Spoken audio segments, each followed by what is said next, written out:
आज मैं आपको ज़रा सा एक तफ़सील से बड़ा इंटरेस्टिंग वाक़या है, वो मैं आपको सुनाऊँगा। ये वाक़या है तो अफ़गानिस्तान का, मगर ये शुरू हुआ था टैम्पा, फ्लोरिडा के अंदर। कुछ अर्से पहले मैं टैम्पा गया, तो वहाँ पे मैं गया तो अपने काम के सिलसिले में था, जॉब के सिलसिले में, मगर वहाँ मैं बिज़नेस भी करता हूँ साइड में, उसकी जो मार्केटिंग एजेंसी है, उसका जो हेड है वो भी वहाँ पर होता है। तो उसने कहा चलो यार हम लोग मिलते हैं और I will show you around Tampa, चलते हैं, ज़रा खाते पीते हैं, मज़ा करते हैं। मैंने कहा चलो ठीक है। तो वो x US military special forces है और उस गोरा है, अफगानिस्तान में, इराक में, दोनों जगह उसने मतलब सर्व किया है। अब आई अंडरस्टैंड कि भाई कुछ लोगों के लिए चीज़ बड़ी कंट्रोवर्शियल हो सकती है कि भाई अमेरिकी वहाँ घुसे हुए थे, ये सब किया हुआ था। इन सब चीज़ों को ज़रा 10 मिनट के लिए साइड में कर देते हैं। तो अच्छा, टैम्पा के करीबी एक इलाका है सर, उसका नाम है यीबोर सिटी, YBOR, यीबोर सिटी। तो वहाँ पे जरा मतलब खाने पीने की जगह है, गैस्ट्रो पब्स हैं, ये है वो है। तो उसने कहा चलो यार यहाँ चलते हैं, जरा घूमते फिरते भी है, तुम्हें मैं ओल्ड टैम्पा भी दिखाऊं। मैंने कहा ठीक है। अच्छा, अब टैम्पा में उस वक्त हो रही थी बारिश खिलाफ तवक्को, और मैं ईस्ट कोस्ट से टैम्पा गया हुआ, तो मैं तो अपनी शॉर्ट्स, टी शर्ट और चप्पल में, क्योंकि फ्लोरिडा के अंदर हमारा कॉन्सेप्ट ही नहीं है कि कभी ठंड पड़ सकती है, पर अपेरेंटली टैम्पा में पड़ती है। तो हम लोग जा रहे हैं, तो हम लोग साइड वॉक के ऊपर वॉक करते हुए जा रहे हैं, तो एकदम से बस अल्लाह ताला ने कुछ मुझे हल्का सा झंझोड़ा। मैं तो उसके पीछे पीछे चल रहा था, तो मैंने नीचे एकदम से देखा, तो मेरा कदम पड़ने वाला था उसके ऊपर, मगर नहीं पड़ा, अल्लाह का करम है। एक सेमी सर्कल बना हुआ था, बहुत ही चिकने किस्म के दरिया के जो अंदर जो रिवर बेड होता है, उसके जो पत्थर होते हैं ना, उनका। और उस सेमी सर्कल के अंदर एक मुर्गी की खाई हुई, चबी हुई हड्डी पड़ी हुई थी, जिसके ऊपर धागे लिपटे हुए थे। तो मैंने नीचे देखा, मैं ऐसे ठटका, तो उसने मुझे रुकते हुए देखा, तो पीछे मुड़ के कहा क्या हुआ। मैंने कहा यार ये क्या है। वो गोरा है, एक नजर उसको देखता है, कहता दैट्स वुडू। मैंने कहा व्हाट। कहता that's वुडू, don't step on it, side से होकर आ जाओ। मैंने कहा ओके। तो अब मैं भी जरा ठटका हुआ था, बारिश में हम लोग भीग भी चुके थे, तो बहरहाल चलते रहे। हमारा जो रेस्टोरेंट था, एक इटालियन रेस्टोरेंट है, वहां पे बड़े मजे का था। वहां पे वो मुझे लेकर गया और हम उसके सेकंड फ्लोर के ऊपर जाके बैठे। तो उसने खास तौर से एक जगह ली आतिशदान के करीब, ताकि हम लोग जरा अपने आप को सुखा भी लें और जितने गीले हुए थे वो सूख जाएं। तो वहां बैठ के मैंने उससे पूछा, मैंने कहा यार तुम गोरे हो के ये इन सब चीजों में बिलीव करते हो। कहता है हाँ। तो मैंने कहा क्या कुछ हुआ था तुम्हारे साथ कि तुमने इन चीजों में बिलीव करना शुरू किया। तो कहता है यार 2004-05 की बात है, मैं अफगानिस्तान में टूर सर्व कर रहा था, और जिस इलाके की बात है मैं उसका नाम तो नहीं ले सकता, मगर समझ लीजिए कि वो पाकिस्तान वाली साइड पर, ईस्टर्न साइड पर है। तो पाकिस्तान का बॉर्डर वहां से आप समझ लीजिए 300-400-500 किलोमीटर होगा, ज्यादा ले ले, नाम क्या होता है, ले ले, कोई मसला नहीं है। वो नहीं वहां, क्योंकि आपको मैं बताऊंगा क्यों आगे, मैं जिस हिसाब से मैं बात कर रहा हूँ उस वजह से। तो कहता है वहां एक हमारी बहुत पुरानी अबैंडन्ड बेस थी, जो कि उस वक्त मतलब अनमैन्ड थी। तो हमसे हमारी कमांड ने कहा कि यार जाके ना वी नीड के वहां पे एक्टिवेट हो द बेस, क्योंकि लोगों के सेंटिमेंट्स, क्योंकि जंग के अंदर एक बहुत अहम चीज ये होती है कि जिन दोस्तों को आपने अपने करीब रखा हुआ होता है, उनका सेंटिमेंट आपके लिए ना बुरा नहीं होना चाहिए। तो वहां के लोग जो है वो हम थोड़े सेंटिमेंट्स के हिसाब से, उनकी फीलिंग्स प्रो अमेरिकन नहीं है, तो जाओ जरा वहां जाके उनको देखो, उनको खुश रखो, उनको सिक्योरिटी दो, मेक श्योर करो कि वो हमसे बातचीत कर रहे हैं, हमसे घुल मिल रहे हैं, और अगर वहां पे कोई थ्रेट्स हैं तो उसको खत्म करो। तो ये ग्लोबल लॉजिस्टिक्स का बंदा है। तो जब पूरी दुनिया में अमेरिकन को अपनी फोर्सेस या असला वगैरह इधर से उधर करना पड़ता है, तो वो ये इसके जिम्मे आता है। तो उन्होंने 6 लोगों की एक टीम तश्कील दी। उसमें इसका जो कर्नल था, वो जिसे कहना चाहिए कि लीडिंग ऑफिसर था, और 6-7 लोगों की टीम देके उन्होंने कहा कि चलो भाई हम बेस की तरफ चलते हैं। तो सुबह सुबह ही अपने वहां से निकले, हेलीकॉप्टर्स के अंदर बेस के करीब पहुंचे, तो उस वक्त तक दोपहर हो गई थी। लैंड किया, अपना सामान वगैरह उतारा, खोला खाला उसको, और अंदर जाके जो इनके जो भी इनको अपना काम करने होते हैं वो सारे इन्होंने स्टार्ट किए। मेक श्योर किया कि वहाँ के 1-2 लोकल्स को से बातचीत की, उनको बुलाया, सफाई करवाई, ये वो ऑल ऑफ दैट। फिर इनके कंट्रोल रूम्स होते हैं, उनको एक्टिवेट किया। तो पूरा दिन इनका इस काम में लग गया।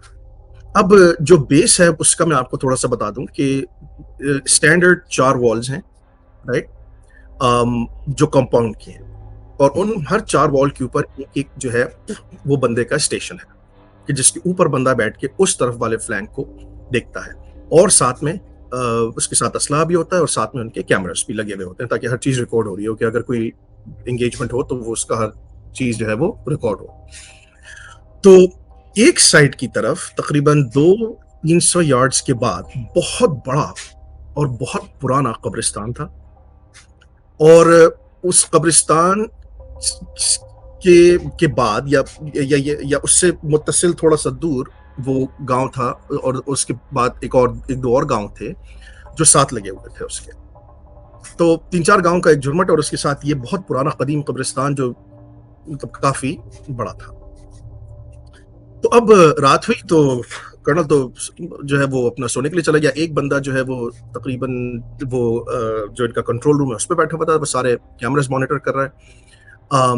4 लोग जो हैं वो स्टेशन के ऊपर अपने अपने तैनात हैं रात के लिए और 2 लोग की ड्यूटी है कि कॉम्पाउंड के अंदर जो है वो हर आधे घंटे पौने घंटे के बाद जो है वो एक गश्त लगाए टू मेक श्योर कि जी एग्जैक्टली। अब ये कहता है यार कि 12:30 बजे का 1 बजे का वक्त है, तो जो टावर कब्रिस्तान की तरफ है वहां से हमें एक अलर्ट आती है कि कोई चीज मूव कर रही है कब्रों के बीच में। कहता है अब तो उसने फौरन कहा कि भाई मुझे नाइट विजन चाहिए, मेरे पास नाइट विजन नहीं है। तो कहता है मैं गया, मैंने अंदर से नाइट विजन लिया एज वन, क्योंकि ये उन 2 लोगों में से था कि जो अंदर ग्राउंड के चक्कर लगा रहे थे हर आधे घंटे बाद। और मैं उस टावर पे चढ़ा और मैंने उसको नाइट विजन दिया। मैंने उससे पूछा भी कि कहाँ नजर आ रही है। तो कहता है यार अबाउट 100 यार्ड्स आउट ये कब्रों के बीच में ना कोई चीज भाग रही है और जो कब्रों के कतबे लगे हुए उनके पीछे चूंकि मुझे नजर नहीं आ रही। तो उसने कहा यार हो सकता है कोई कुत्ता वगैरह हो, इस तरह की चीजों। कहता है यार ऐसे कुत्ता आना इस तरह के सहराई इलाके में बहुत मुश्किल है, जानवर ऐसे बचते नहीं है वहां पे। तो कहते मैं उसके साथ खड़ा रहा जी एग्जैक्टली, ना खाना ना पानी, कहाँ मिनाज भाई राइट। तो कहता है फिर मैं वहां थोड़ी देर रहा, फिर मैं नीचे आ गया। कहता है फिर 10 मिनट के बाद अलर्ट आया कि कोई चीज भाग रही है और मैंने देखा है नाइट विजन के अंदर तो उसकी हीट सेंस नहीं हो रही, मतलब वो रेड नहीं आ रही, थर्मल के अंदर वो आ ब्लू ही रही है और वो भाग रही है। तो हमने कहा यार ये कैसे हो सकता है, कोई जानदार चीज है जिसका थर्मल सिग्नेचर नहीं पकड़ा जा रहा और वो भाग रही है। अच्छा, तो हमने उससे कहा, तो हमने जो अपने कैमरास हैं उनको अंदर से मोड़ा, उस डायरेक्शन में किया और हमने कहा कि हम अंदर से देखते हैं। तो मैं कंट्रोल रूम में गया तो हम वहां से देख रहे हैं तो हमें भी कोई चीज नजर आई कि वो भाग रही है और कदमों से कभी सीधे हाथ से उल्टे हाथ की तरफ जाती है, कभी उल्टे हाथ से सीधे हाथ की तरफ जाती है और बहुत फास्ट है। तो जो हमारा प्रोटोकॉल है उस प्रोटोकॉल के हिसाब से हमने अपने कर्नल को उठाया, उसको कहा कि ये सिचुएशन, उसने कहा तो जाके जो है वो हमें देखना पड़ेगा, इन्वेस्टिगेट करना पड़ेगा कि क्या चीज़ है और अगर कोई खतरनाक चीज़ है तो उसको मारो, अगर कोई कुत्ता वगैरह है तो उसको भगाओ। लेट्स जस्ट मेक श्योर कि हमारा जो एरिया है वो क्लियर है। तो इस वक्त ये वक्त ऐसा है कि यहाँ गांव का भी कोई शख्स हमसे मिलने के लिए इस टाइम पर नहीं आएगा। अच्छा जी, तो कहता है चलो, फिर हमने कहा चलो। तो कहता है मैं और जो दूसरा बंदा था जो एक अंदर थे, हम दोनों ने एक टीम बनाई, हमने अपने वेपन्स रेडी किए। एक और बंदा पिछले वॉच टावर से हमने उतारा, तो 3 बंदों की टीम हमने एग्जिट किया कॉम्पाउंड को और आहिस्ता आहिस्ता चलते हुए बिल्कुल उस दीवार के सामने आके हम रुक गए जो कब्रिस्तान को फेस करती थी।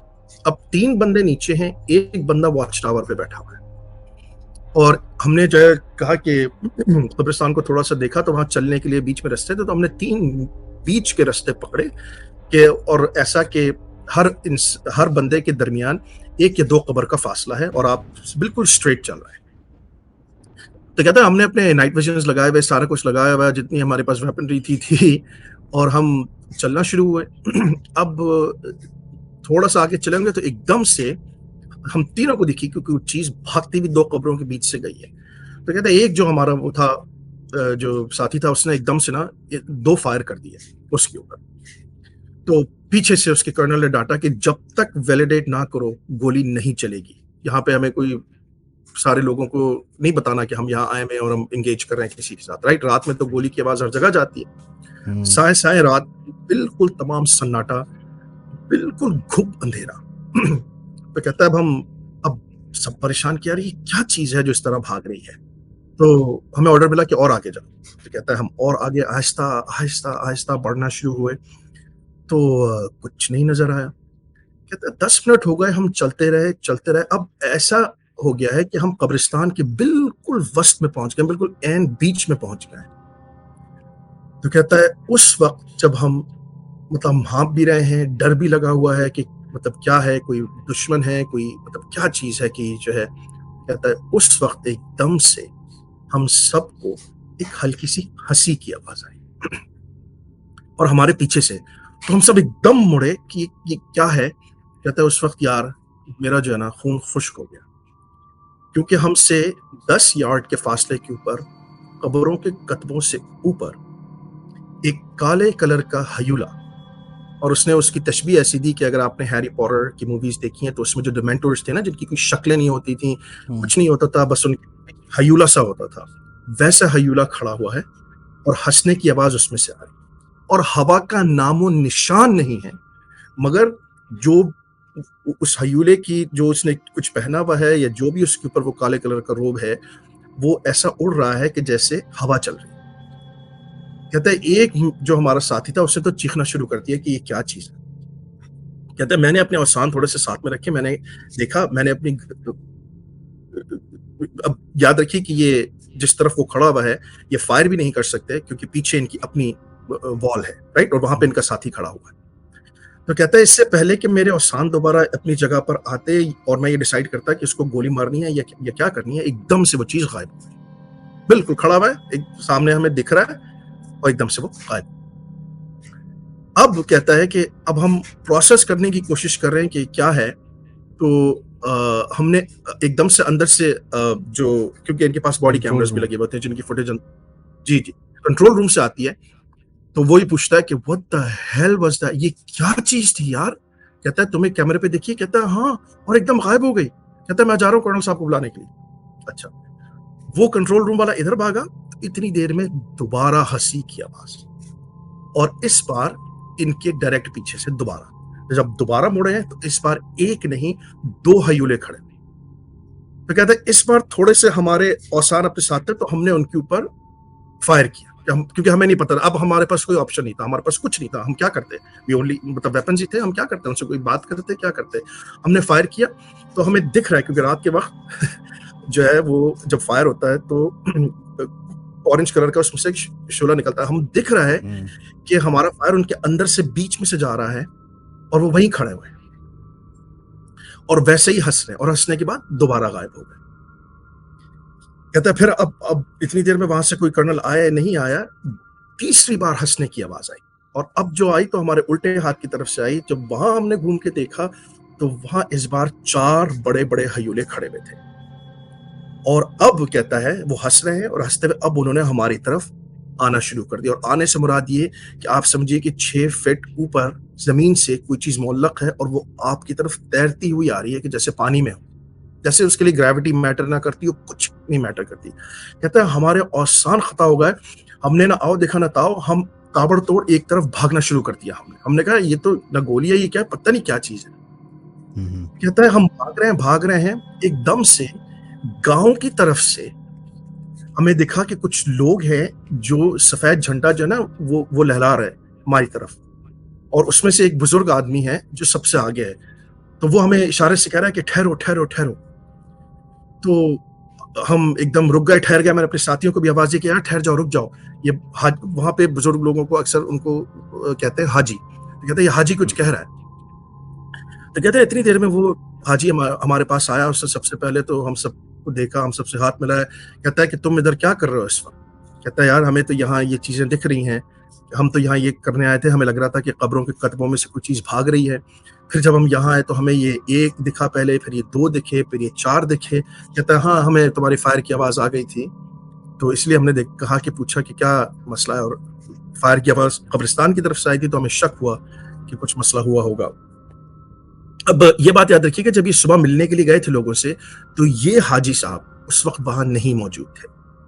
तो हाजी ने कहा कि देखो यार, ये पुराना कब्रिस्तान है, यहाँ चीजें होती हैं, यहाँ तुम्हें चीजें दिखेंगी भी, उनसे डरने की या कुछ करने की जरूरत नहीं है, ना उन पर रिएक्ट करने की जरूरत है। हम इन चीजों के साथ रहते हैं।